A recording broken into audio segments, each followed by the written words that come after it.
What's up, everybody? Welcome to Brackets and Buckets, brought to you by the 9450. This is the Keeping 9450 version of it.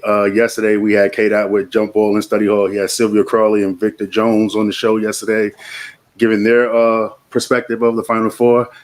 Now it's our turn, and tomorrow it will be 21 titles with Brittany and Shantae. So with that being said, let's get right to it, But first, don't forget to follow us on Twitter at the 9450, Instagram 9450 underscore, as well as TikTok, the 9450 underscore, and on YouTube at the 9450. And also, we are on Twitch. So next time you see this will be updated. We are also on Twitch at the 9450 as well. Listen, we touching everything, okay? You know what I'm saying? We touching everything on Pride Rock, even the dark spots. Yeah. Lauren, how you doing today? What's going on? Happy Wednesday. Happy hump day. We are halfway through the week, which is always a great thing. I'm doing good. I can't complain. It's been super rainy here all week. But next week we're supposed to be getting good weather, so I'm excited about that. Yeah, it was like 82 degrees today, So so go ahead and show off. Go ahead and show you know off. what I mean? That's all I just said. It's 82 degrees. That's all I have to say. People that live down south, that's what they do. They just like to show off until it's a hurricane or some natural disaster. Yeah. Well, I got videos of me outside on hurricanes. So don't you talking to the wrong one? Yeah, your car was out there. Your car was out there stalling. I saw you on Oh no! That was a flood. That's different. That was a flash flood. All right, now that scared me. Hurricane. I just had to go outside and test the gangster and stuff, and I was like, oh, okay, yeah, it's brutal. It was like 36 hours of 100 and something miles an hour of wind. It didn't even stop. It was wild. But enough of the hurricane. Let's get to this Final Four and everything. Talk about how we got to the Final Four. I know we talked about the first half of the Elite Eight, and now we're going to talk about the second half with UConn and USC and Iowa versus LSU. So we'll start off with UConn and USC, and UConn winning that game 80-73, and it was basically Paige Beckers versus Juju Watkins, pretty much. The game was really good. It had its moments, and I thought that USC was going to pull it out, but surprisingly, UConn with 6 or 7 players, they just ended up getting the win. The veterans, the stuff that we talked about on the previous podcast, when you need experience to win this championship, kind of shine through on UConn's part. So, what was your thoughts on the game? Y'all know how I feel about Juju, man. So that it was tough. UConn played a great game in regards to just keeping their foot on the gas in the fourth quarter.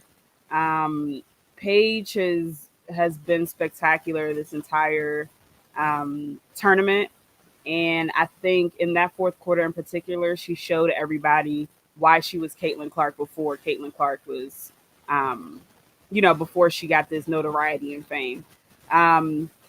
So Paige had 28 points, 10 boards, and 7 assists. 28 points and 10 boards. This is her 7th time scoring 20-plus points, 7 consecutive games. Her running mate, Aaliyah Edwards, also had a great game, scoring 24 points. Nika, Paige, and Aaliyah all played every minute of the game, the entire game, 40 minutes. So I think also that game was just a testament to show that these girls are in shape. Like Paige she looked gassed a few times, but for the most part, when her number was called, she put her head down, went to the basket, either pulled up for the midi or went to the basket and just flat out, played through whatever fatigue that they had. Let's be honest. No one has expected UConn to get to this point, but UConn players. After you lose 6 players to season-ending injuries and you only playing 7 players max, like this is tough. Like that is an insane accomplishment by UConn. And I posed this question on Twitter, and I'll ask you now on the pod. But is this Gino's best coaching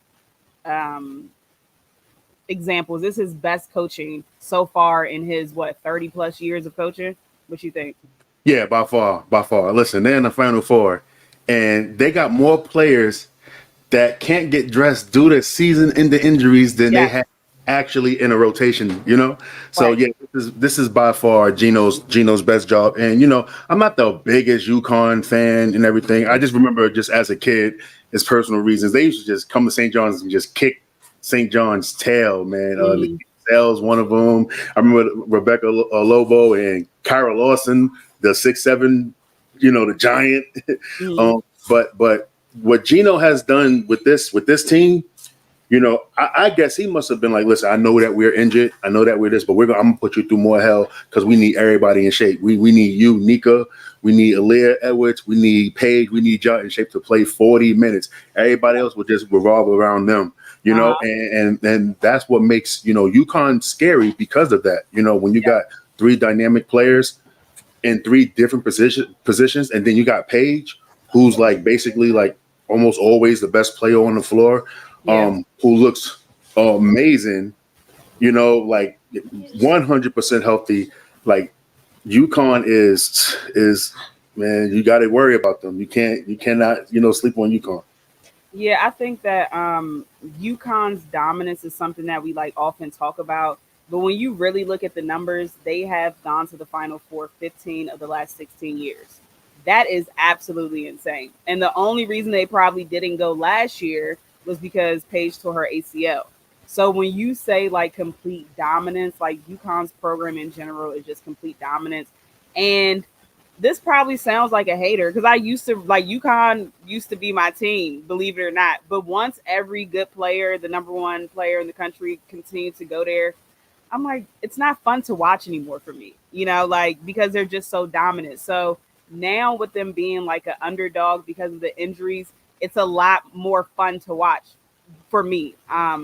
But for this game in particular, it was close, tied up 59-59 in the fourth quarter, and then UConn went on a 17-5 run. Page scored 9 of the 17 of those points, and simply just hit timely buckets, like tough and timely, like they were well defended buckets. And she just rose to the occasion and hit them on the USC side. Um, Juju scored 29 points, had 10 boards.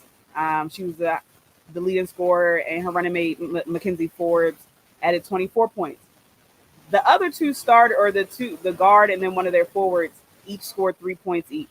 You're not going to win a game like that. I'm sorry. Padilla, Hey, she shot and 11% from the field. 11%. She was 1 for 11 from the field. And this is someone that has been making her threes. Like, I was very shocked. Like, she's been, like, the first two, I think the first round she shot 42% from 3 point. And then the second round she shot 50% from 3 point. And she gets up at least 6 to 7 3 pointers a game.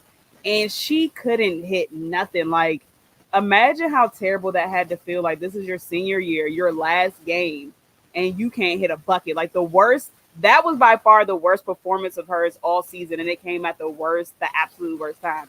So I felt really bad for her, but you know, they honestly can't hang their heads. They went from, and I'm not one for moral victories, but you can't hang your head when you go from 12-16 last year to 29-6 this year, you know. So they'll be back, like we've discussed in the group chats. They'll be back and they'll be loaded. Juju, help is on the way, my good sister. Help is on the way. Okay. all right, so you know, I asked you and Kate about this help. Like, are you familiar with any of these players that they got coming in? I didn't see. Look, and this is what media. I'm sorry, but mainstream media or whatever, they gotta hype up the McDonald's All American game more. I did not know It came that on. it was I know the yesterday. boys came on yesterday. I don't know about the No, girls. they played yesterday too. Okay, I didn't Yeah, see. they play. I think Sarah Strong had a good game, double double. Mariah O'Neal, Shaquille O'Neal's daughter, she played. Hey, I seen the highlights. I was like, oh, okay, Yeah, Florida. she can. Yeah, she can hoop. Yeah, she Yeah, can she go. can hoop. And I Is she see going? why Sarah. No, go ahead, finish Where's up. she going again? I can't remember. She signed Florida. to. Okay. Yeah, she's going to Florida. So I didn't really see like nothing. You know what I mean? I was upset because you know I got the database in the Google Doc for us so we could follow these players and stuff. I'm like, man, I've missed a good opportunity because I didn't know that the game was yesterday. You Yeah, know, I so I agree. don't They know. have to do a I don't better know. job. They have to do a better. I agree. They have to do a better Yeah, job at promoting it. But they have a few good kids coming in. So the only reason I know that the only reason I know about any of these high school players is because in the beginning of the season, I heard on the broadcast they said that USC has the top recruiting class coming in, and I was like, really? Like, I thought it would be, South Carolina or UConn or another team, not USC. And so when they said that, I Googled it, and then I saw the number one player right now for them that's coming in is Kennedy Smith. And she's a guard she goes to school in California as well, 6'1" guard, very juju, like not as polished, but can get to the rack, can hit the midi, can step back and hit the three, and can just slice through the defense. So I'm excited to see her. They had another kid. She's like a forward that's pretty good too. I can't remember her name, but basically, like, I literally had to do my own work and Google. You know what I'm saying? So help is on the way, Juju. Help is on the way, but hey, not too much help though, because I want Juju to break Caitlin's record. All right, you know what I mean? She's on pace. She's still gonna get shots up. She's still gonna get shots because they coming in as freshmen, right? We saw Juju come in with so much poise, and the transition was seamless, right? That's not the case for all freshmen, and we know that. So I think that it'll be some, of course, learning curves for the freshmen coming in. It'll take some time, and I think that from what I saw, I think Juju knows what she needs to work on this season. This off season. So number one, her left hand has to get better in regards to dribbling. Her left hand, because they always try to force her right. Got to get more confident with the left hand. And she also has to, I think, like Kaiser said when we were on earlier this week, she has to, it was a good thing that she's seen a lot of doubles in like different defensive schemes, because now she'll know how to kind of work through that and attack it next year. And then she'll have better players that she's passing the ball to, people that can actually catch the ball, But what a hell of a season for her, what does she end with? Scoring 900 and I think 920. Yeah, 920 points. Only freshman in women's college basketball history to have scored at least 900 points. Second among women's basketball players to score 25 and 10 in regards to double doubles. Led her team to the Pac-12 championship. Like, just second leading scorer in the country, 27 points per game, especially when you're the number one person that they're scouting for to defend and stuff like that. Just the hell of it. I don't think you could have really, honestly, other than winning the championship, she couldn't have had a better freshman year. Yeah.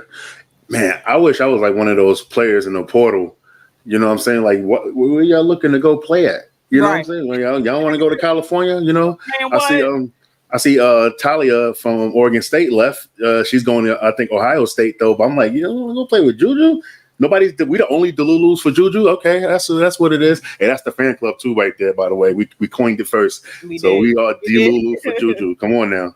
Yeah, they got to get somebody from the portal. I don't know who. Yeah, you need vets. They're going to get. Yeah, they got to get some older heads in there, because a few of the players that they had were fifth year seniors, so they need some veterans on that team. So I'm sure people won't want to play with her. So I'm sure. Yeah, definitely. Shout out to 21 titles in the building. Looking forward for y'all to do y'all show tomorrow. But yeah, the portal is definitely jumping thousands in there. It's thousands there. Kids, listen, take the opportunity to go to college, no matter what level it is, and go, because they ain't waiting for you, because that portal is jumping for real. Yeah. It's not the old days. Nope. It's over. But yeah, my opinion on Juju, man, you said everything, and I agree with you with everything that she needs to work on. Like, I'm just in awe of her ability to just be dominant like that, man. Like, she had I was speaking to Shamika Holsclaw and stuff too. I was like, yeah, she got a lot of you in her game. You know what I'm saying? A lot of freshman meek. You know what I mean? Yeah. Just being able to get the ball off the glass, go coast to coast, put it in the basket and stuff, and it's just like she's just a different animal and stuff. And it was just dope to see. Like, she kind of put a little fear in UConn too, because I was like, ooh, what?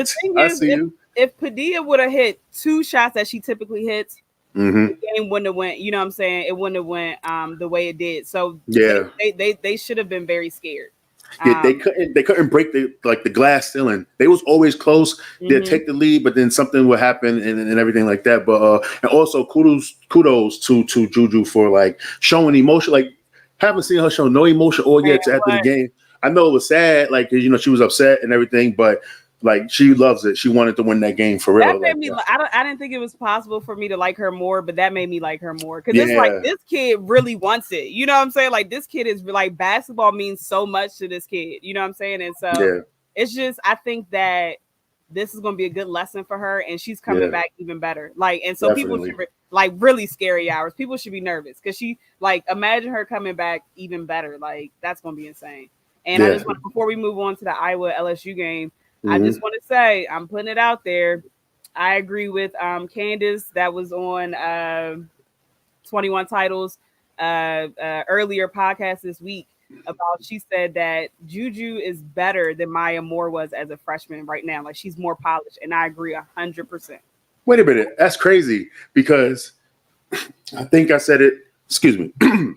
You okay over I there? said Juju Watkins is doing Maya Moore better than Maya Moore was doing Maya Moore. You said that. You did. You did. You know And what I'm saying? Like, I said that Juju is on the Maya Moore trajectory, and people was trying to cook me on Twitter. listen, this is the evolution of the game. You know what I'm saying? Like Maya Moore just can't be the top. Somebody got to surpass her. You know, like think about it. When you was young though, you know what I'm saying? You're about 7-8 years younger than me. So when Shamika Holdsclaw came into the fray, you know, I didn't think that nobody was going to surpass Shamika. Well, after what she did those first 3 years at Tennessee, then all of a sudden you like, you know, a couple of years later, Candace Parker, she didn't win the championships as many as Shamika did, but she took that Shamika Holdsclaw mold and took it to another level. Then Maya took it to the next level as well too. So now we got Juju now taking it. That's generational right there. Because there's a lot of years in between players. Like Juju is a generational talent. We got to do a whole podcast on. I'm sorry, we do because she literally has the ability, and y'all heard it here first. She has the ability to be the best women's basketball player of all time. Like she has that ability. If she's able to be lucky enough to not have any major injuries, and if she just keeps getting better, we're gonna be talking about her for a long time. So if y'all already sick of her, y'all gonna be okay. Yeah, for real. Yeah, definitely. All right, let's move on to the second game of this one. LSU versus Iowa. Iowa wins this one 94-87. Caitlin Clark again, 41 points, 7 rebounds, 12 assists.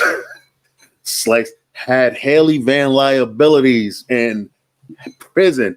Crazy. How you have two people, Angel Reese and Haley, doing the Jordan shrug, yo? Like, there's nothing you can do. So somebody was like, you know, when they put the picture, when you see this, just say that there's nothing more I can do. And then I posted the picture. I saw Brittany post that. my boy posted it too. And then I posted it back under his thing. I was like, if you see this, then just know that I understand. Yeah. I mean, you know what? As special as Caitlin is, like, I blame that loss 100% on Kim Mulkey. You know what she was doing. Why in the hell was the game plan for Haley Van Lith to check Caitlin Clark when you have the better defender in Big Foe? Like, I don't get it. Like, it doesn't make sense to me. And now I'm starting to look at Big Four sideways, and I'm gonna tell you why. Even if the coach is saying, "Hey, Haley, you on her," I'm not. No, once she was getting cooked, I'm telling her, Haley, you got my person. I'm on Caitlin. She ain't scoring again. She probably will score, but that's how you gotta act like she ain't about to get it. She ain't getting another easy bucket. Like, I understand the concept of, okay, we don't want to get her in foul trouble, but at what point how else are y'all gonna stop her? She's scoring and she's playmaking. Someone had like I don't know. I just looked at her different. Like, you rah, but like, you the best perimeter player. I'm checking Caitlin Clark. Like, you know what I'm saying? Like, you see your teammate out there getting cooked. I don't care what the coach is saying. I'll deal with the consequences later. I'm not getting cooked like this on national TV. Nope. I'm this not. Is how I likened it too. This is how I likened it to. That Caitlin Clark was Drake and Big Foe was Meek Mill. You know what I'm saying? That she came out. Caitlin came out with Charged Up. And they came back with back-to-back on them and stuff. And then Meek Mill just waited till he decided to jump into the game. And that's how I felt about Flau'jae's defense. And I was just like, what? You're too athletic. And then when she was on her, she gave her a little bit of trouble too. A little bit of trouble in a little time. And I'm like, yo. What? Kim waited till 4 minutes in the fourth quarter left. Like, are you slow? Like, what? Like, what? Like, did you want your team to lose? I thought that this is what I thought. I was like, okay, she's probably going to try Haley on her, maybe for a few minutes. If she's getting cooked, she's definitely going to switch the assignments. Mm-hmm. But no, she's stuck with it. Zero adjustments.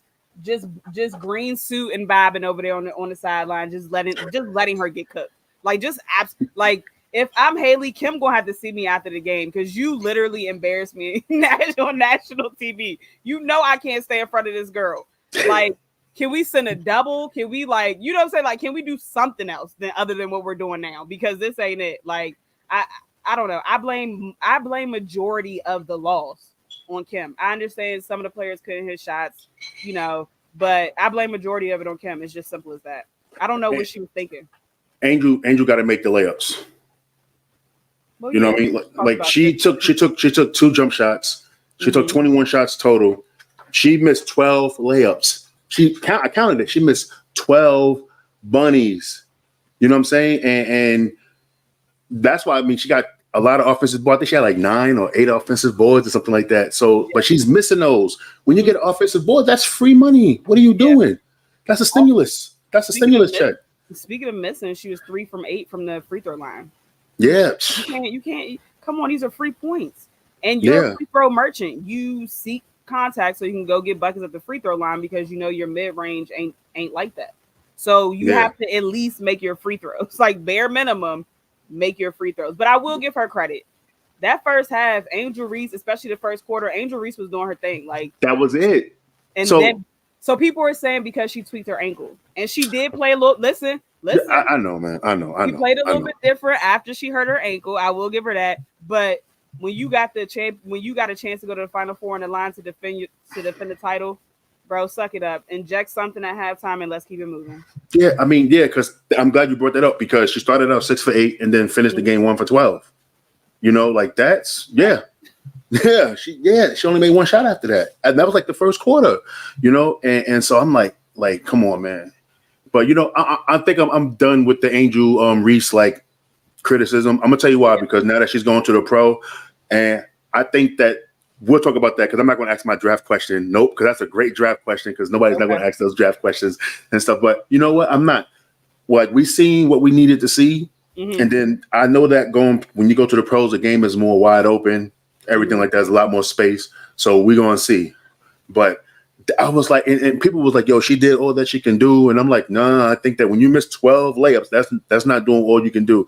When your front court combined for, what was it? I think 31 points and 34 rebounds with her and Morrow.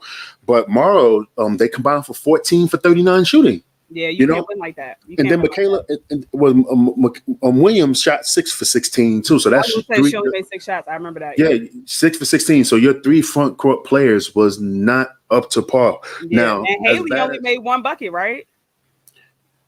No, she made 2. She shot 2 for 10. The only one. Yeah. Okay. The only positive was Flaugier, even though defensively, which now is like, you know what, maybe she had to wait defensively because she was the one that was doing all the offensive work and everything. And then last Teapoa only took 5 shots. She had 6 points, and she was tired from getting cooked because when they sub Haley out, they put her in, and she was out there getting cooked too. So fouling and stuff like that. Right, and then she wasn't going to do nothing.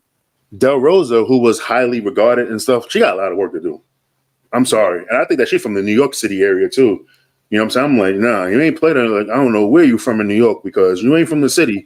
You probably from the city, but you might be from Westchester. We don't claim Westchester, man. Listen, if you can't use your Metro card to get around the city, you from upstate. So whatever. That's. But I was frustrated. I was frustrated with them missing them shots like that because they could have won that game. Listen, LSU lineup versus lineup is better. Lineup versus lineup is better. There's no way old Grady is supposed to be hanging with them. I'm sorry, but. Also, but also though, what I will say is the others stepped up for Caitlin in Iowa. Kate Martin, who typically averages 13 points a game, stepped up and had 21 points and 6 rebounds. She shot from the field. So, others like that, and that's what they're going to have to do to continue to advance. Others have to step up because we know Caitlin Clark is this great player. But she can't do it all on her own. Others have to step up, and that's what they did. And this was actually one of the worst games I witnessed LSU play. They were just all out of sorts. I think once Caitlin got hot, it was just a wrap. Yeah. Yeah, definitely. Chilling upstate, big fella. Hey, listen, you Rochester, you Canada, basically. It's freezing up there. They don't get summertime until about August. That's Rochester right there. Nah, shout out to Damaris, man. What up? What's good? What's good? Yeah, and you're right. I'm looking at the stats right now and stuff. It's funny too, because it looked like Gabby Marshall had a great game, but she only had 3 points. She only took 3 shots. But she was just defensively good defense, though. Good defense and stuff. Yeah. And what's the other person's name? Oh, Falter. Yeah, she played really good. I don't know who she was. I was like, oh, she been on this team the whole time. I didn't know who that is. She was hooping. Yeah. For sure. You know what I'm saying? And yeah, but this I need Hannah Stokey to step up though. Come on, we need you because I listen. I'll put a lot. All right, what you say about Hannah? Hannah Stokey, All American next year, baby. Let's get it. She was out there looking like. Yeah, I know. She was out there looking. Whew. Yeah. Out for the house, and if you struggling against Angel Reese, you think she's gonna be All American? Well, she shot 3 for 5. She only got 5 shots up. She was in foul trouble the whole game. Yeah, I think she fouled out. Yeah, but the thing is, though, you know what? I give her credit that she actually. Well, she only played 21 minutes, but then she went up against 2 great freaking forwards that can rebound that ball, though, too. I knew she was going to have trouble that game and stuff. So, and then now she got to go up against that UConn team is crazy. All right, anything else you want to do before we move on to? No, I mean, I think, like we said, the others just showed up. Yeah. That's just what happened. That was literally the game, and Caitlin was just special as Caitlin is. I mean, and think about the immense pressure on her, like on everybody in that game. And I tweeted about it. Like these are still kids. Like, yes, they're 21, probably 22 years old, but at the end of the day, they're still college kids. And you know that, like, going into the game, if we know that this is going to be the most viewed women's basketball game of all time, you got to know that they know that as well. So I know it's just like so much pressure on these kids, and like the way that they handle it, especially with social media. I just want to give a shout out to them, because I literally can't imagine walking in their shoes. And yes, we say, oh, they're getting money, they're getting the NIL deals. But at the end of the day, like, they're human and they are children. Like, they're not children, but they're kids. They're young adults. So just shout out to them. Like, it has to just feel like immense pressure to feel like you are in a seat to help push the women's game forward. Because if the game was complete trash and they were missing layups, like missing a ton of layups and airballing shots, then the rhetoric or the narrative would have been, oh, women's basketball sucks. You know what I'm saying? So it was so much pressure on them to perform. And look what Caitlin went out there and did. Listen, I just it was almost not fair. Like, it was almost not fair, So honestly, yeah, I thought LSU had this game because it was just like the roster. I just thought that LSU had the better team. Obviously, Caitlin is Caitlin and stuff, but damn, Caitlin don't play when it comes to SEC teams, man. What last year? That's the thing, though. But that's the thing. You got to pick. Remember, we've been talking about it all season. You got to pick your poison. Let her. Yeah. Are you going to let her score, or are you going to let her play make? If she does both, it's going to be a long night for your team. I'd rather Caitlin Clark score 80% of the offense than combine points and assists for 67% of the offense. I agree. I'll let her get 70 as long as we stopping everybody else. Yeah, facts. Yeah, because she's an amazing playmaker, and you're not going to stop her. The only way she's going to get stopped is if she's not having a good shoot night. Yeah, I agree. And before we move on, though, real quick, we live right now. Yeah, I know y'all can ask questions about the game. Ask us any questions. We're going to talk about it as the show goes along and everything like that. So whatever questions y'all want, just let's talk, man. Be a part of the conversation. All right. But let's before we move on, I mean, Angel Reese declared for the draft and stuff. Congratulations to her. Dope spot to do that. Vogue magazine and everything. I'm thinking that everybody is kind of going to be inaccurate when it comes to Angel Reese's draft standing. Mm-hmm. I'm starting to feel like that somebody's going to go and grab her early in the draft, man. Like, I wouldn't even put it because, like, she's a seat filler, to be honest. She's a seat filler. Like, I think her draft range is from pick 2 to 10. you know. And I really want to ask the question, but I can't because I got to save it for the draft or whatever like that. But like, what's your thoughts? Because I'm gonna get off of it. What's your thoughts on, Angel Reese declaring and the commercial spot that she put up on Twitter with the video and everything like that? I think the Vogue rollout was amazing. Mm-hmm. I think that it's definitely Angel Reese fashion. I think she's changing the game. I think Yeah. that typically what people do are they write like a little blurb on Instagram, or they'll have a press conference and say that they're declaring. But this girl literally had a Vogue photo shoot to show that she was declaring. I love the video. I absolutely love it. Love the last part where she was like basically saying like God is the author of the rest of her story. That was fire. Love that. I love everything about her declaring, and I was one of the main ones that said I thought she should have stayed in school one more year. But after really sitting back and thinking about it, she has Baton Rouge in her palms. So I'm sure it's a lot of yes men around her, and she's not going to get better there. So once I thought about that, I was like, she's not going to get better there. She might as well. Why not go pro now, right? Yeah. For me, in regards to her draft stock, I agree. It can a gutsy draft spot for me would be taking her at 4 with the LA Sparks pick. And I say that because mainly from a marketing standpoint, if she goes to LA, like her stock and just like marketing is just gonna go insane. You know what I'm saying? Like that's the place to be. That's number one. But also I think that even though I'm not a huge Kurt Miller fan, I think that he is able to help develop post players. You see what happened with Bree Jones in Connecticut. She went from, people not really talking about her to the most improved player to, being one of the best post players in the WNBA at one point in time. So I think that him and his staff have the ability to help her develop her game. But in my personal opinion, I think that she's going to fall between the 6 to 8 range. That's if someone doesn't take her earlier than that. But I say 6 to 8. I think for her, the perfect position for her would be, of course the Mystics are at 6. That would be like, oh, she's coming home to play. Like, I get that. But no, I don't like that. Yeah. In my opinion, if she falls, and this is definitely falling in the draft, if she falls to Minnesota, I think that'll be a perfect spot for her. And I'll tell you why I think that. I think it'll be a perfect spot for her, number one, because Cheryl Reeves has been proven to be a no bullshit type of coach. Yep. She ain't playing that. That's number one. And number two, on your staff, you have Rebecca Brunson. Yeah. Like, it's no one better to teach her footwork. It's no one better to teach her a face-up game. It's no one better to just help her offensively. And then she can still untap whatever Angel's good defensively, but she can help her untap that even further, because how many first teams have Rebecca Brunson been on? This is a woman that is super underrated, won 5 championships in the WNBA, holds the title for the most championships that any other player has in WNBA with 5. So I think that if she falls to 8, I think that's a perfect spot for her. Also, you have Nafisa Collier there, who's a great forward and can score the basketball easily. I think that would be great for her to be her understudy and just kind of learn from her as well.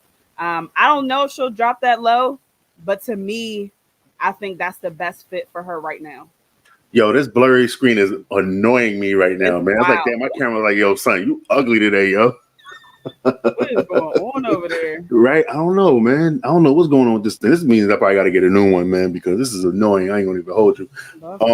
But yeah, so I could see Angel, and I like that Minnesota way, where she could just literally focus on basketball. She's not going to be the franchise there because of the team that's there already.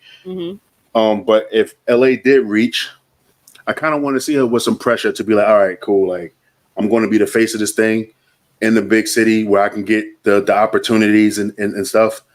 I want to see that. I want that pressure. Like, she always talks about it. So I wouldn't be surprised if if LA was to make that. You know what I mean? They're going to get Rakir at 2, so it's not going to be a bad draft or whatever. You think they're not going Cameron? No, they ain't not going Cameron. They're not going to go Cameron at 2. I don't see it now, man. I mean, if I would take Rakir first and bet on seeing what the other team, what Chicago is going to do. If I can get Karen at 4, then you know what I'm saying, that's a steal right there. You think she'll fall to 4? So you think Chicago would take Camilla at 3? We're going to save that for the draft one. I got so much to say, man. I got so much to say because that question that I asked you and Kata in the chat is actually is a very important question. You know what I mean? Because that's what it is right there. But shout out to Angel Reese, man. Congratulations on your success and stuff. I know we was hard on you. We're going to continue to be hard on you because we see your potential and everything like that. So don't be like, yo, media, don't be taking it personal, man. Constructive criticism. Right. We're not Emmanuel Acho. Yeah, but that's all good. For the last 24 hours. Yeah, he's a last thing I want to say about Angel Reese. He's a BHCN. That's a Dr. Umar reference. I'll let you know what that is later. Last thing about Angel Reese. I want everyone to know that be easy on her in her rookie season because it's no time for her game to develop. Like the draft is what next week or into like when is the draft? April what? April 15th or April 14th. Right. So next week or the week and a half, whatever the case may be. Like, so she does. It's not like, the draft is in the middle of April. The season starts in May. Like, she don't really have time to work on her game like that. So it's going to be the exact same thing that we saw at LSU. So be easy on her. We can really judge her going into her sophomore, season because, or her second season because this year is going to be what we saw at LSU. Let me ask you a question. Mm-hmm. And I want to ask you a question about college real quick. Mm-hmm. Queen Egbo in college versus LSU Angel Reese. Who's better right now?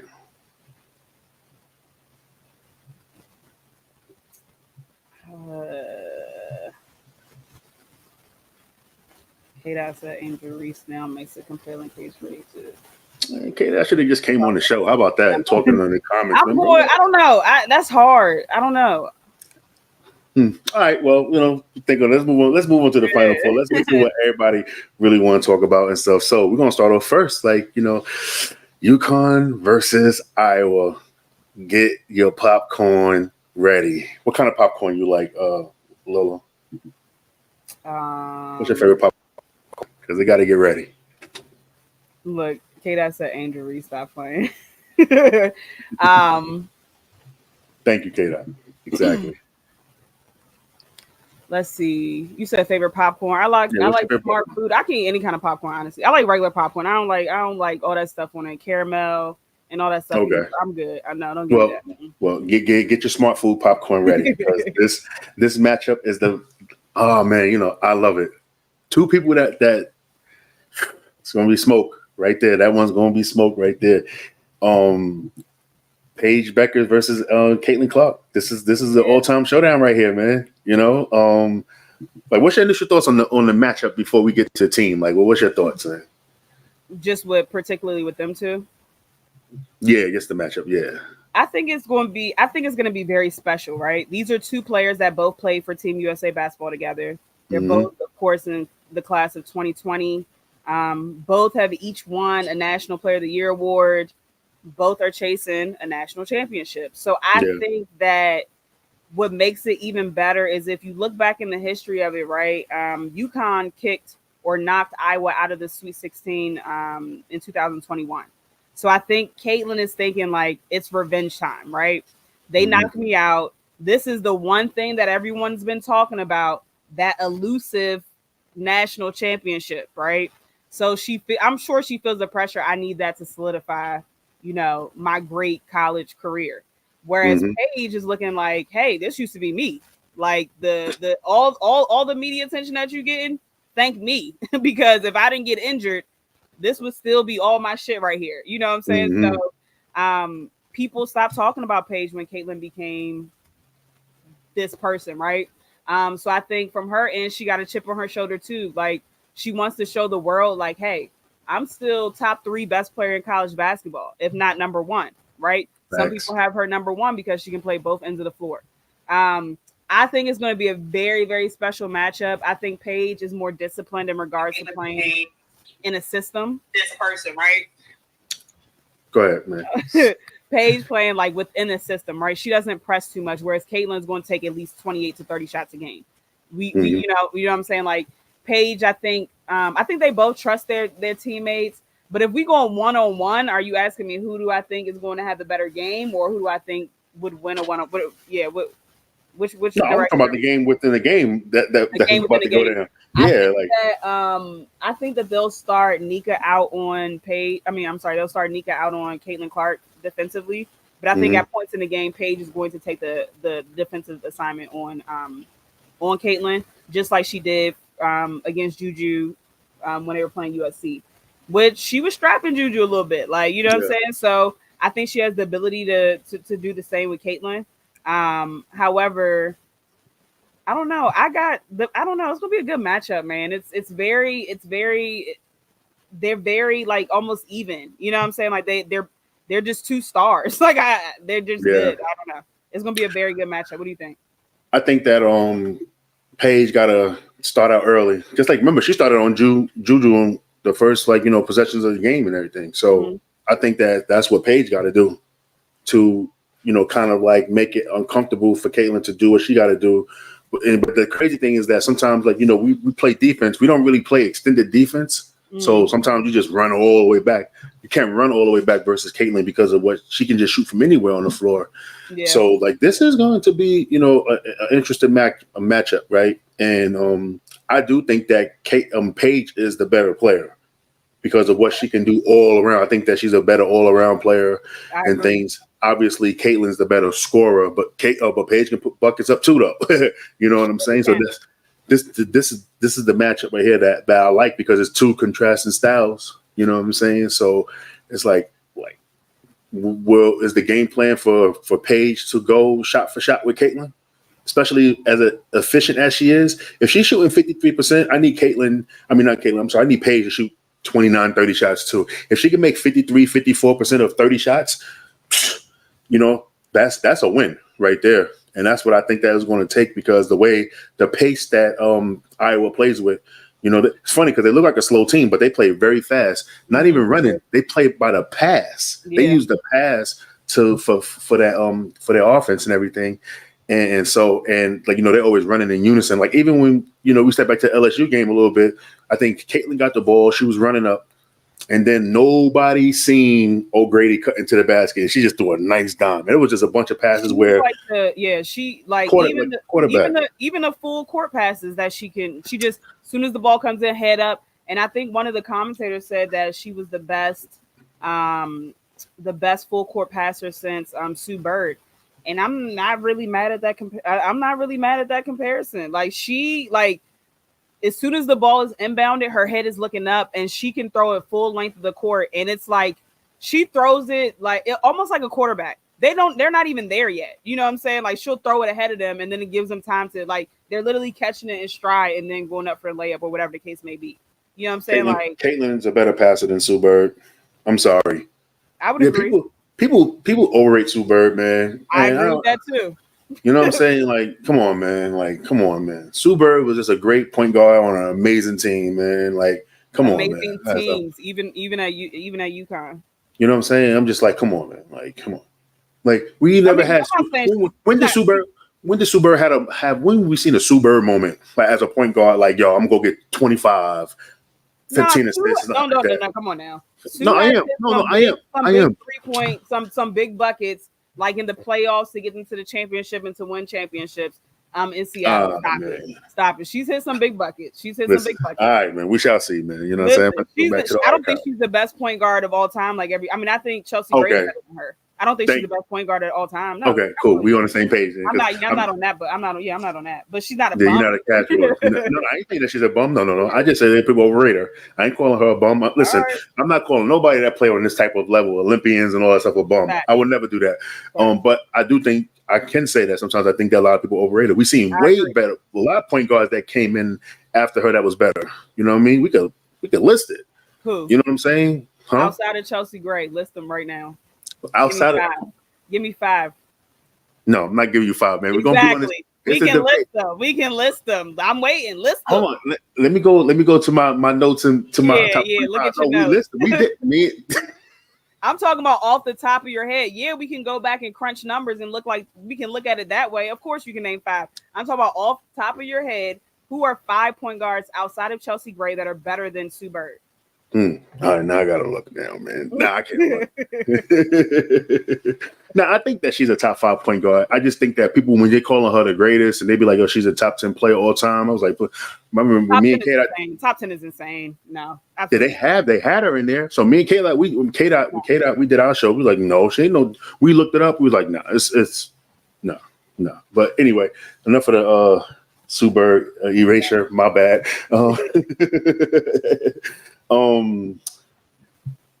Yeah, it's gonna be a good game. It's gonna be a good game. I think that from the others got to do a great defensive job too. The others on both sides, they got to do a great defensive job defending the 3-point line with Iowa, as well. With Iowa, they got to make sure that they're on the boards and crashing the defensive boards and just they got to out rebound UConn to win this game and stuff. I also think that my future All-American Hannah Stokey is going to have her hands full with Aaliyah Edwards and everything, because Aaliyah Edwards. She's gonna be out there getting cooked. If you get cooked by Angel Reese, Aaliyah Edwards is way better than Angel. You think Aaliyah Edwards is way better than Angel? She's better than her. She's not. Her offensive game is better. Yeah. But she also be a klutz sometimes too. She be falling on the floor, falling to your legs and everything too as well. You see Aaliyah, man. I like her though. I do. I like her a lot. I think she has a lot of upside to her game. Yeah. Not as much as Kiki Ariafna, no, but that's another conversation and stuff. I can't. That's a different type of conversation. But this game is going to be. It's going to be for me. It's going to be a fun game. I want to see these two guards go at each other. They're going to have their moments and stuff, and coaching too. I think Gino has, like we said earlier in the show, this is his best coaching job that he's done all in his career. This is his best coaching job ever with the limited. I think we see a masterclass from him. Yeah. This is I think they got to. So this is the thing, right? Both offenses are ranked top 5 this year. Yes. On the defensive end, the Huskies have a better defense on paper, but it's just no challenge quite like defending Clark. You know what I'm saying? Like Caitlin. Like, I think that the only issue is if Paige defends her for all 40 minutes, I will run so many screens for her, Caitlin Clark, that Paige is going to be gassed on the defensive end and then still have to go on the offensive end and carry the load. That's a tough task. That's tough because they run so many screens. Yeah, they ain't going chasing her around. if Gino do that, that'd be a Ken Mulkey job if he makes a Paige guard up at 40 minutes. Nah, you gotta to make your player to make sure your player is rested for the right times, especially with them don't have no real bench like that. Mm-hmm. You're gonna have to let Caitlin get Caitlin. You're gonna have to do it because that's the only way that's going to work. What you want to do is make sure that the game is close. Then Paige can do her thing, and so I do think that Paige is a really good closer, man. Like that pull up that she got, man, she was looking like Kobe out there. I'm like, yo, she is Kobe out there. She was hitting some tough twos, man. She was hitting some tough buckets. I was like, oh my! I mean, and it was well defended. Like Juju's no slouch on defense. I like how the freshman was taking. I would like how the freshman was taking the assignment though. Mm-hmm. He shied away from it. And I also like how Paige was taking the assignment of Juju. Yo, you know what's crazy? What just popped into my head? I'm sorry. Yo, we were supposed to be getting Gigi Bryant, man, going to UConn next year, yo. Yeah. Yeah, it's crazy when that just popped into my head. I was because I mentioned Kobe. Gigi and Sarah Strong. Man. And Paige coming back. That's crazy. Oh man, rest in peace to them. That just popped into my head, man. Yeah. But that's it's gonna be a really interesting game. You want to predict it? Who you got before we move on to the next one? Who you got? We're not going to predict the championship game. We're going to save that to the next podcast. Who you got winning this game? UConn versus Iowa. I'm gonna set the stage for you. It's two redemptions. It is two redemptions. Paige Becker's redemption, Caitlin Clark's redemption, because we already know what the next one is about. Like, you know what I'm saying? For sure. This is like who's for sure. This is, man, I've been going back and forth about this all day. Literally all day. Because Caitlin is in such a groove. Yeah. That I'm like, I really don't know if I can bet against her, but also Paige is like, I want to put the world on notice that I'm back. Yeah. So it's hard. I'm gonna go with the upset. I'm gonna go Paige. I'm gonna go UConn. Okay. Well, I'm gonna go with Iowa with it. I'm gonna go with Iowa. I kind of feel like Caitlin is just like you said, is just in a super groove right now. The whole team is really clicking and everything, and I just feel like it's her time right now, and I want to see her in the national championship setting again too. But if I want to be on your side with Paige too, like the story that Paige went through to get back to this point right now is kind of dope. And normally stuff like that always works out at the end for players and stuff. You know what I'm saying? So you're right. It's Because tough. my mind is saying Iowa. My I mind think is saying UConn, and I my think heart is Iowa. my mind is saying Iowa because I just think that UConn's 3-point defense is it's decent. I think they're ranked like 36.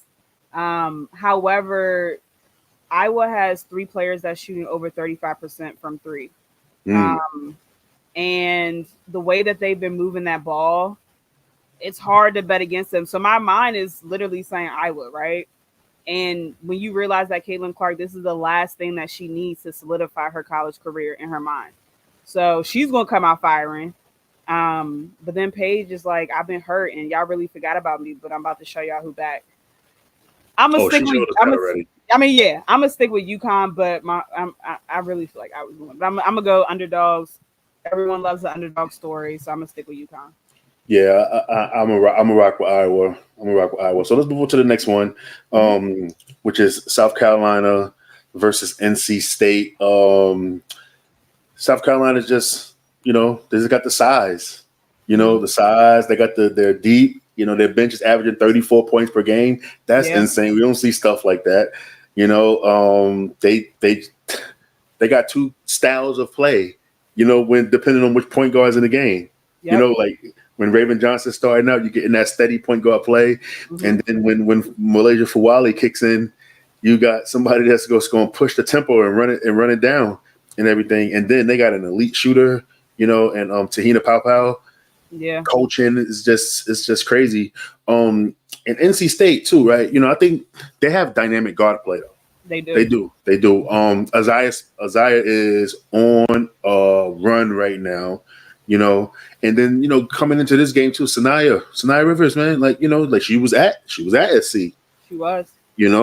Maybe this is like one of those games where she wants to prove something, and she might be laser focused and stuff. And anything can happen.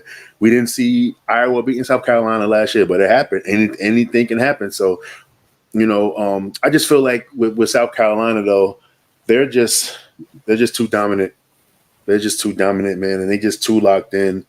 And it's kind of like they're just taking on what Don Staley is about. You know what I mean? That personality and stuff. Like even Sylvia Crawley said it.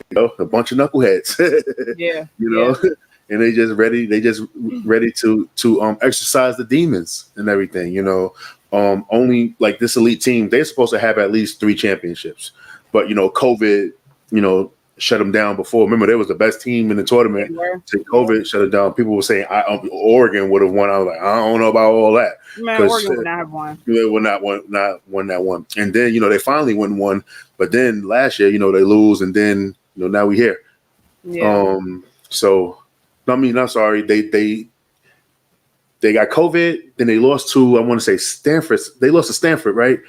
One of them years, because I remember Alaire missed the basket. I think it was Stanford. It was Stanford. Then they win, and then they lose, and then now they're back into it. So at least they was on like a 5-year run. Yeah, they should at least have 3 back-to-back. Exactly. You know what I mean? But that's just the way the world works. It's crazy, right? But like South Carolina is just really dominant, and but I do think that NC State could make something of it too as well. That coach, he coaches them hard too. So we shall see. What's your thoughts? I think the Cinderella story ends here. I think NC State has exceeded expectations in regards to knocking elite teams off. They knocked off Stanford. first, and then they knocked off the number one seed in Texas. I do think that the one benefit that they have is they are able to play a little bit more freely. They don't have as much pressure as South Carolina. South Carolina has been there before where they were undefeated and then lost before winning the championship. So you got to, even though it's a different team, you got to think that that's in the back of their minds. Like, it's a little bit harder when you have been undefeated all season. So in order for NC State to make it interesting, we already know that they're going to have great guard play. So that cancels each other out. I think South Carolina, of course, has the advantage in the post. And like you said, their bench play, averaging 34 points off the bench is insane. So I think it's going to come down to how good is Cardoso in the paint, but also how elite can NC State guards be? Like, can they get people in foul trouble? But then it's like, damn, if you get them in foul trouble, South Carolina got even, more players that are still elite players that come off the bench. I don't know. I don't think it's going to be a blowout like people expect it's going to be because NC State is so scrappy. But I just don't see South Carolina losing. Even when they don't shoot well, like last round they didn't shoot well, they still always just find a way to win. Yeah. And because of the law of averages, someone's going to have a breakout game where they're shooting well. Like Pow Pow didn't shoot well last game. She's probably going to be hitting those threes this game, So yeah, I agree. Yeah. You know what's crazy too? I think Camila Cardoso is gonna have a really good game. I'm gonna tell you why. She played one less game than everybody. You know what I'm saying? Like, she's fresher. Yeah. Like, because she had that suspension or whatever from when she sent Flau'jae to the gulag. But yeah, I think that she's gonna have a big game too, and I hope that she does, because everything is about your draft stock now, because this is no pre-draft camp. What have you done for me lately? I think that she's going to have a nice Final Four. I really do. I like Cardoso. I do. I like her game. There's some questions I want to ask, but when we do our draft show and stuff.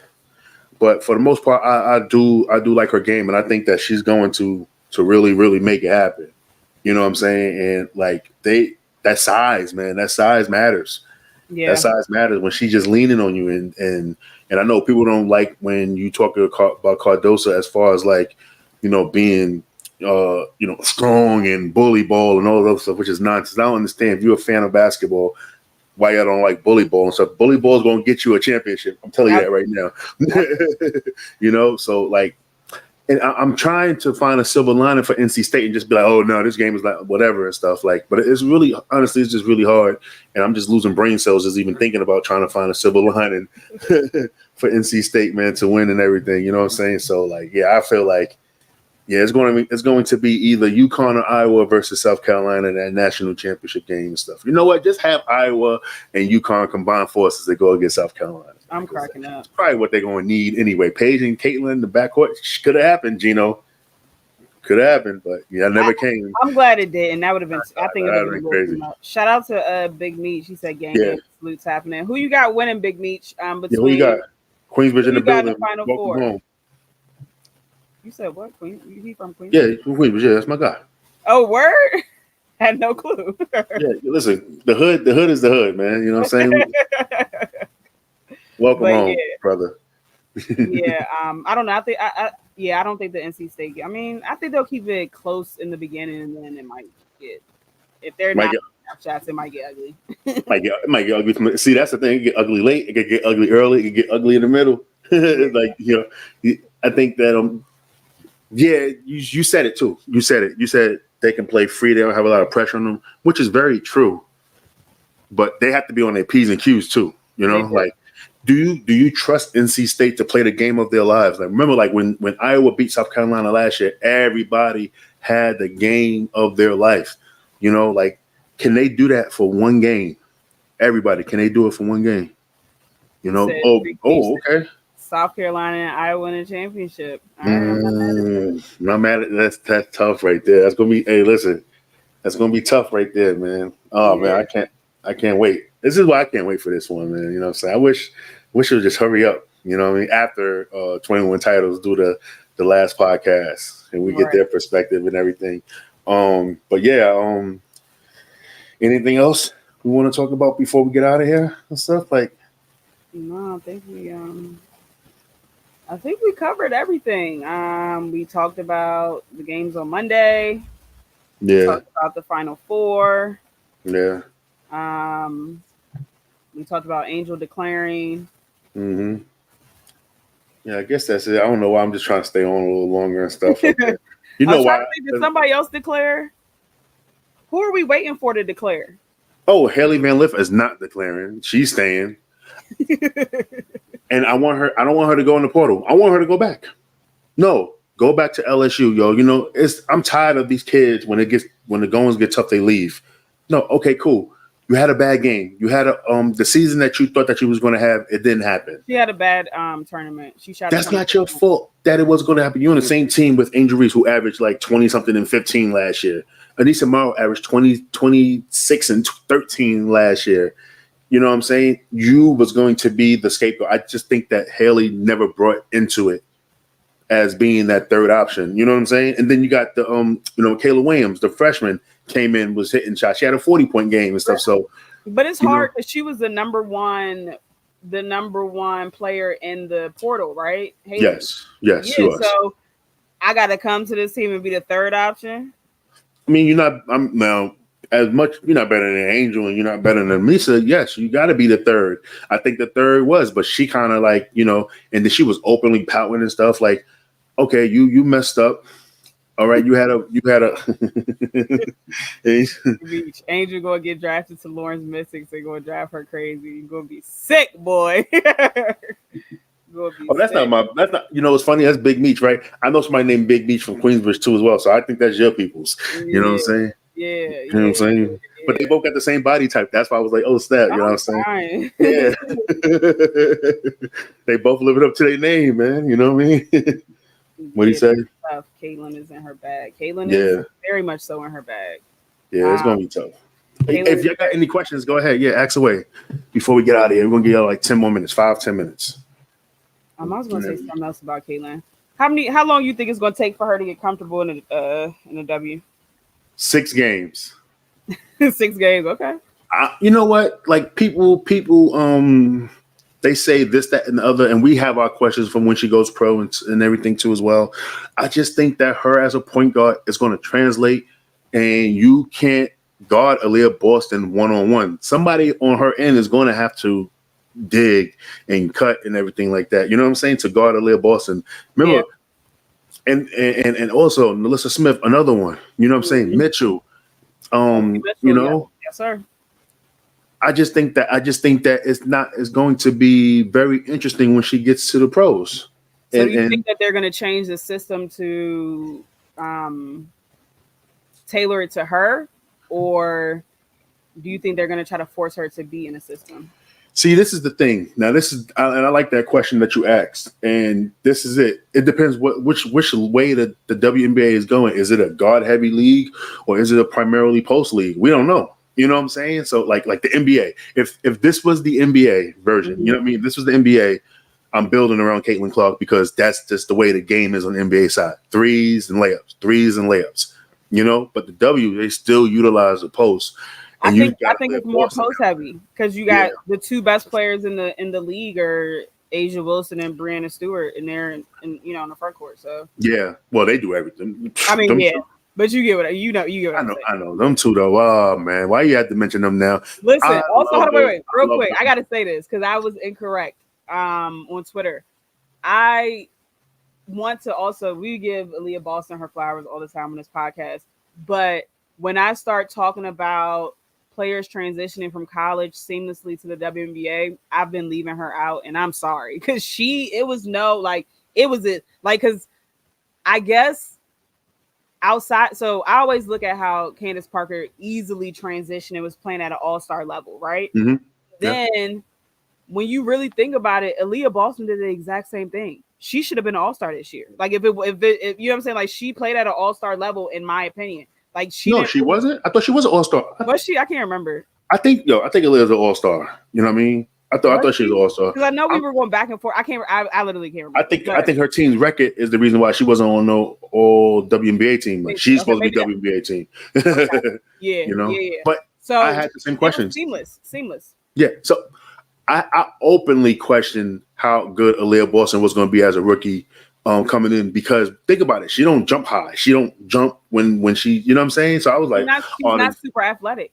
Yeah, exactly. But like she quieted me. And I wasn't saying like, hey, she's going to struggle. I didn't think that she was going to struggle. I just didn't see that real quick. You know what I'm saying? Going to be the best back to the basket post player in the WNBA. First game, I was like, yep, she's going to be it. And I said it. First game, I was like, fuck it. Nah, they can't guard her. She was like, what she was doing, I'm just like, oh, there's nothing they could do. And then when what she did to Asia Wilson, she was horsing her around. I was just like, yep. Bodying her. Bodying the defensive player of the year. It's crazy. It's going to get only worse, man. She is, I cannot wait to see her talk basketball in this Final Four. Because she's dope on the Big Ten. I don't know if you ever seen her on the Big Ten. I have. She's elite. She got a career. You know what I mean? I think Chennai is going to be the first millionaire. You know what I'm saying, out of this. Or Andrea Carter, too. And shout outs to them. Oh, man. Elle Duncan, Andrea Carter. Oh, my goodness. You know what I'm saying? Like let them talk that. Let people that actually study the women's game talk women's basketball. And bring us on, too, time to time. You know what I'm saying? I throw a suit on and tie and everything like that. Listen, one of my friends said she had a dream last night that we were on ESPN talking about our podcast. I don't know why she had that dream, man. You know what I'm saying? I haven't talked basketball with Stephen A. Smith and them. Oh, come on. Talk basketball with Shannon Sharp, who thinks that, football players will be doing no basketball. We can't go on football shows and talk football. Nah, but that's what I'm saying. Back to Caitlin's fit. It's going to be quite interesting because I think that's going to be more seamless than people think because of what Aaliyah Boston brings. Remember, Aaliyah Boston was still getting quadruple team in the WNBA. Yeah. Can't guard her one-on-one. Can't. Man, can you imagine when oh my gosh, it's going to be poetry in motion. Can you imagine the pick and roll with her and Caitlin Clark? Yeah, I know. The pick and roll, the pick and pop. I've been saying it for the last 2 years. I think people have to kind of come around to it during the tournament because they've been seeing that she's been averaging 12 and 15 assists.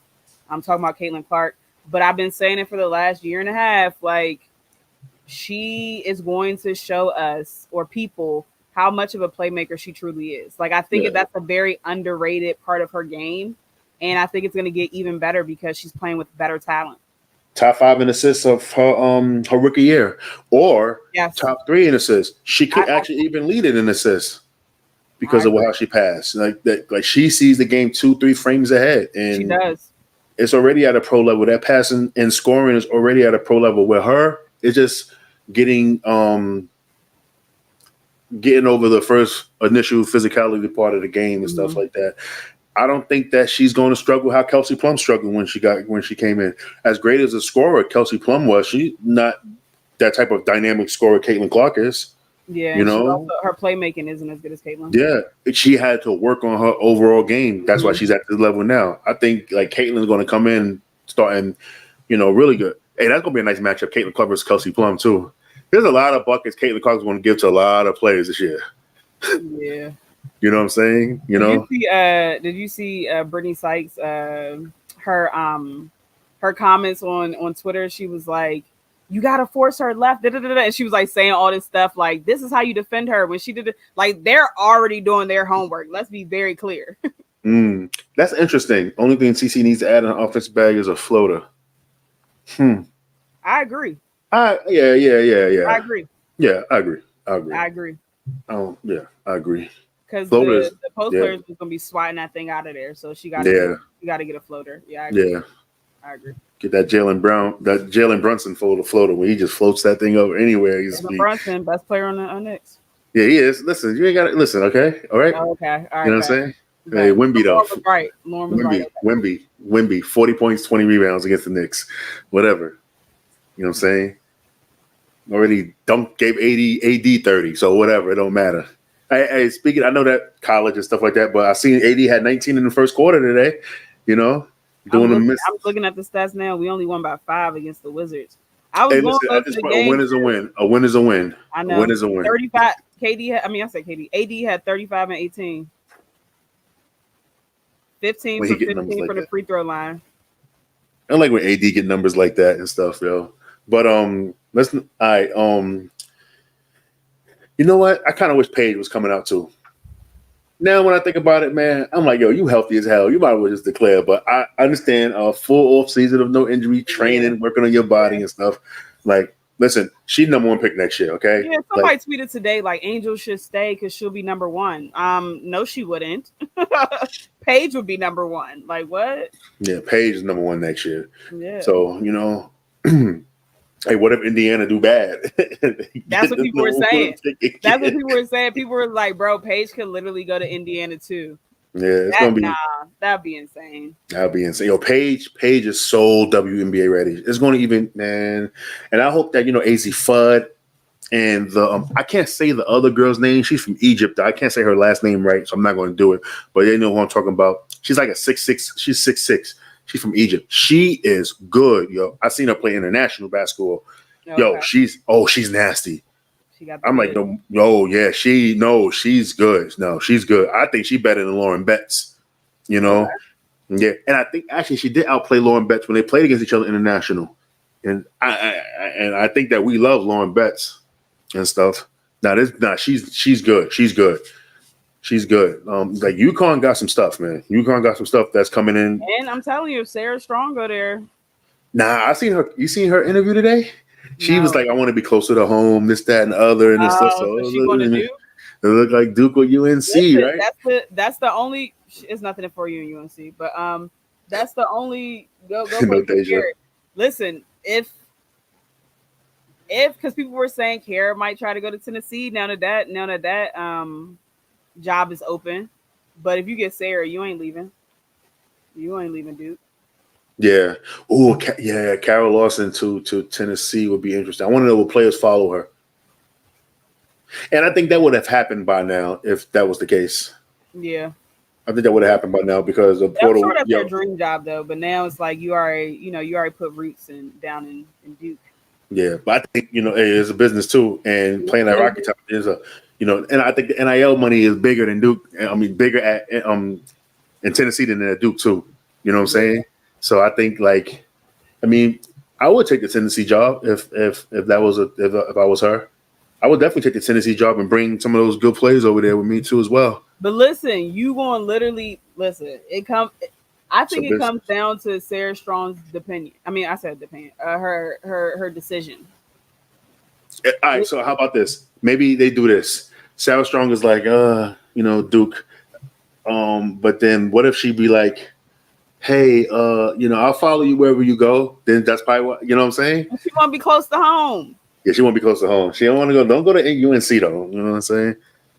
Don't go play with. Don't go over there. Do y'all think Kitley will announce, or will she stay and go to Kentucky since Amore is tracking? I don't know. This is our biggest show, by the way. What is this at? 204 people on my end. What I'm looking at. Okay, 205. I see y'all. Thank you. Actually, shoot. Thank you for tapping in with us. I don't know. Hold on, Duke. I thought Kitley had no more years left. I don't know. Does she? I thought she was done. I thought she was done too, but I haven't heard her say anything. Did she? It sucks that she got injured at this point, man. Right here. You get injured right here at the end of your college career and stuff like that. And we was talking about you talking about laying roots down. Shoot, Kenny Brooks at Virginia Tech had some roots down there and stuff. That dude took the Kentucky job quick. He took the Kentucky job fast. Yeah, this was her fifth year. Yeah, so I don't know because everybody was saying, I'm like, what? She gonna play a? Well, they're gonna medically. Well, they're gonna rescue her medically. Can that work? She played a lot of games and stuff. Knowing college basketball, anything could happen. Yeah, because it said in 2023 she exercised her extra COVID year of eligibility. So this is her fifth year. Interesting. The thing is, Georgia Amore better have a hell of a season because next year it's a guard heavy draft. Yeah. I mean, she'll get picked, but it's a guard heavy draft. Yeah, definitely. Olivia Miles, possibly.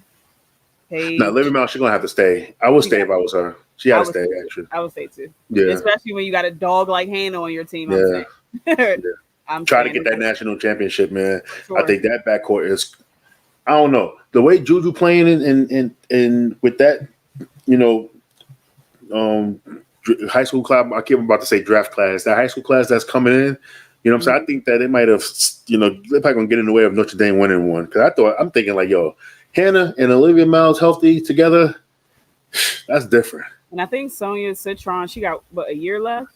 I think so. Yeah. Big Meech said, had he knew that Tennessee job was coming open, he would have went crazy there. Nah, he would have been nice at Tennessee for sure. Yeah, he's a pretty cool coach, man. He's a pretty cool coach. He's a pretty cool coach and stuff. But yeah, it's gonna be interesting going forward and stuff. So, SEC, that's the place to be right now, I guess, regarding coaching and stuff. I think, what do you say? 2025 national. Nah, you gotta wait. You gotta wait. Paige still there, bro. Nah, UConn come back fully healthy is over. I'm sorry. Healthy. That's the key. Yeah, no, I know because we seen AZ Fudd in spurts, man, when she was just knocking that thing down, defending, doing all that stuff and everything. And they got size. They got 6'6" and stuff. And it depends on what they do with the Sarah Strong thing right here. Hopefully they, But for Notre Dame, I'm predicting. I think once Paige is out, I'm predicting that they get to the Final Four next year. I can see that. Yeah. Notre Dame, UConn, South Carolina. I'm riding with Hannah too. Listen, this is a Hannah. USC going to the Final Four next year. Skies. Yo, Listen, Watkins, stay in account, okay? I'm excited that I get to follow them for 3 more years in college and then a whole career in the WNBA because they'll both be there. Hannah thing. I think Hannah's only doing 3 years and she out. Yeah. What? 3 years? 3 total years? Yeah, 3 total years. Yeah. They graduate early and stuff. So I know. Nah, she gonna go to 4. They'll do the 4. Yeah, she gonna go to 4. And it depends also who's in her class. She's special, man. Like she's the best guard in the country. Like she's the best guard in the country. So what is Juju considered? Juju, well, point guard, whatever. I was gonna say that's interesting. Yeah, she is guard. What is Juju like? 6'2"? Yeah, 6'2". It's crazy. That's why I said her body's ready for the WNBA, man. It's crazy how the game didn't change with basketball. Shamika Holscott was 6'2". She came in as a power forward and everything. Candace Parker was 6'3", was a center, power forward, 6'4", everything like that. 6'4". Yeah. So like the game has changed now, and that's what we was really talking about with Angel, because Angel's the same height as these players. Yep. You know what I'm saying? So that's why we was like, yeah, you might have a little. Her rebounding will translate because she got a great motor. What she does have a quick second jump. Like when she comes down, she gets back up really, really quickly to get the rebound and to put it back up. I mean, she misses it when she puts it back up, but she has a very, very quick second jump. So she'll have to go get Alyssa Thomas. That's crazy. That's mad physicality right there, yo. Alyssa Thomas is one. In that house, boy. This WBA season, I can't wait. It's gonna be it's gonna be fun. I cannot wait. All right, we almost at an hour and 20. Let's wrap this up. Let's wrap this up. Yo, sign us off, Lauren. I always do a sign off. You can sign off one time. It don't have to be me all the time. All right, cool. Thanks for tapping in. Thanks for tapping in with us. We appreciate all of you guys. Follow us on all social media outlets and platforms. Go ahead and hit me with the PowerPoint. On Twitter, we got at the 9450, on Instagram at the 9450_, on TikTok at the 9450_, and on YouTube at the 9450. I am Lola Bike on Twitter. And what's your Twitter? Daniel Artest, because you be changing his name. the Artest effect, man. The Artest effect on Twitter. He be changing his name. Sorry, y'all. I did not. I did not. Big Beach said we definitely gonna get Lauren that Angel jersey. Listen, we signing off, but real quick, as soon as Angel works on her game, I have no problem rooting for her. She's from the crib. I think like I said, my expectations for her are just probably too high, but yeah, I'll wear that proudly when she deserves it. And I'm getting that Juju jersey this weekend, by the way. Oh yeah, sky's high, baby. Sky's high and stuff. Yep. All right, y'all, we out. Love is love. Peace.